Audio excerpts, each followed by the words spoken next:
Welcome back into the GSMC Sports Podcast for our final segment of the day, where we are going to be diving into the current situation surrounding the media rights negotiation of the NBA. I feel like we have never really seen, or at least me personally, I've never really seen so much public support for a sports talk show and personalities. It seems like typically we tend to kind of hate everything, but in terms of the TNT crew, we've been hearing for just about a year now that their rights for NBA broadcasting are definitely in jeopardy. And there's been a lot of public outcry for Warner Brothers, who owns TNT, to make a move and make sure that that's not the case. And ultimately, we saw a couple weeks ago the NBA beginning the process of trying to finalize their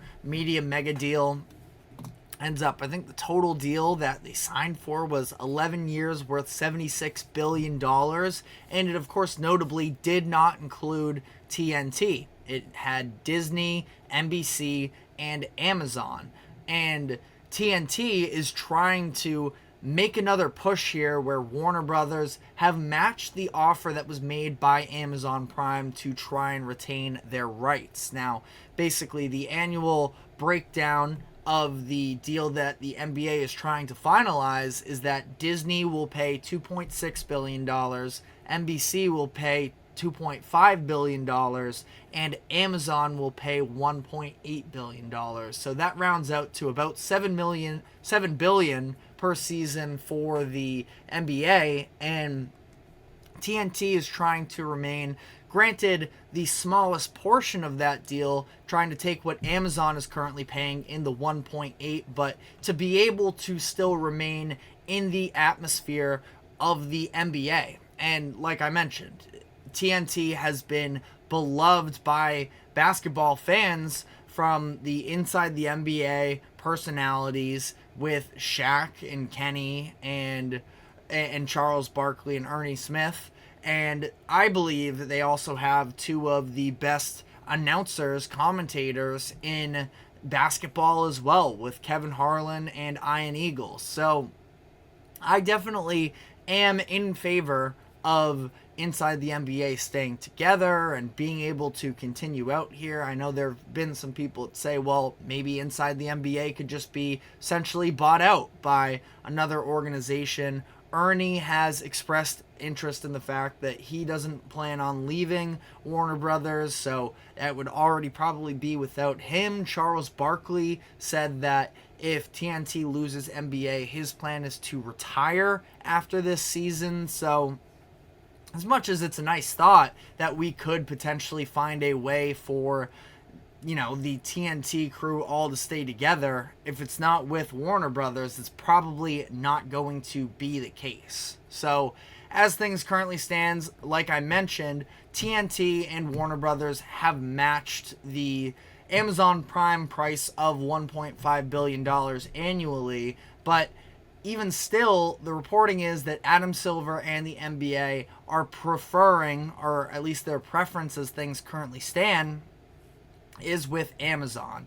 And I'm trying to think why that would be. We are seeing these exclusively streamed networks try and make their way into the world of sports. We've seen Peacock, Amazon Prime are really the main two, but even still, if you go with Roku or Apple TV, we see all of these more exclusive games, and I'm kind of trying to decipher why it would be that the NBA would prefer an organization like Amazon as opposed to a public access channel such as TNT. And obviously, it's no secret in the NBA and really across every one of the major sports, it's always just about revenue for the commissioners here.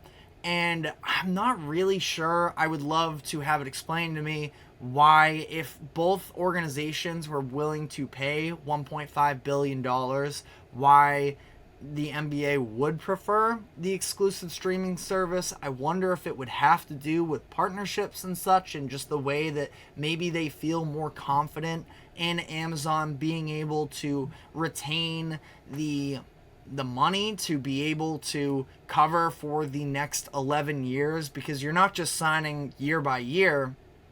The commitment is for 11 seasons, and maybe it is more the NBA having more confidence in Amazon than it is Warner Brothers, but I'm not really sure. Definitely feel free to throw out your thoughts on that predicament in the comment section. But now we've seen TNT sort of, this would be a massive hit for them if they do end up losing the NBA, and they are trying to also pivot and have some backup plans in case things don't work out with the NBA. The names of some of the events that they are planning on taking over. The NHL is introducing this Four Nations face-off and hoping that becomes an annual event where it is basically just a hockey tournament with NHL players, and it is having four of the biggest countries in the world in terms of hockey face off against one another. It is the United States, Sweden, Canada, and Finland.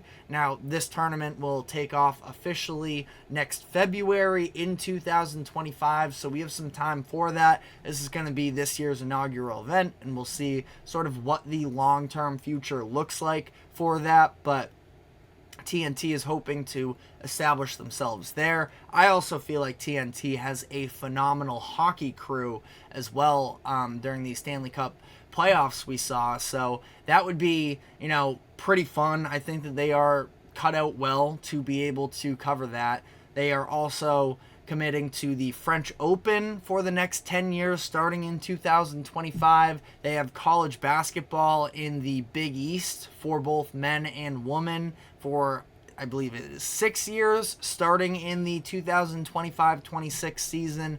And then starting, I believe this fall, is their coverage of the Mountain West Conference for college football. So, they have a list of other events that are at least still relevant and that they're holding on to and that I do believe they can do a good job with. But again, the NBA coverage on TNT is to some degree what should be almost the gold standard of these types of shows, specifically in regards to pre and post game shows, the halftime analysis, all of those things where it's a combination of, it's not too many people, you give a lot of insights, you have extremely entertaining banter between that group. I mean, the chemistry with the four of them is just, untouchable really, and it just sort of makes to be as perfect of a product as you can get in today's atmosphere. And ultimately, I don't have high expectations for them being able to pull this off. Now, I think that it would be to the joy of the majority of basketball fans if they do find a way to make this happen, but I wouldn't necessarily be holding your breath for it, because if the NBA is really so fixated on making money and they do prefer the Amazon package, then there might just be nothing that TNT can do at that point. But definitely let me know what your thoughts on the situation are in the comment section. But that is all that we have time for today. Thank you very much for tuning into the GSMC Sports Podcast. Thank you to the GSMC Sports Network for allowing us to host this show. Don't forget to like, follow, subscribe wherever you keep up with us. Be sure to check us out on social media as well for more exclusive short content. And we will be back tomorrow afternoon, same time as always, 2 o'clock p.m. Eastern. We will see you then. I'm your host, TJ Mabardi. Take care.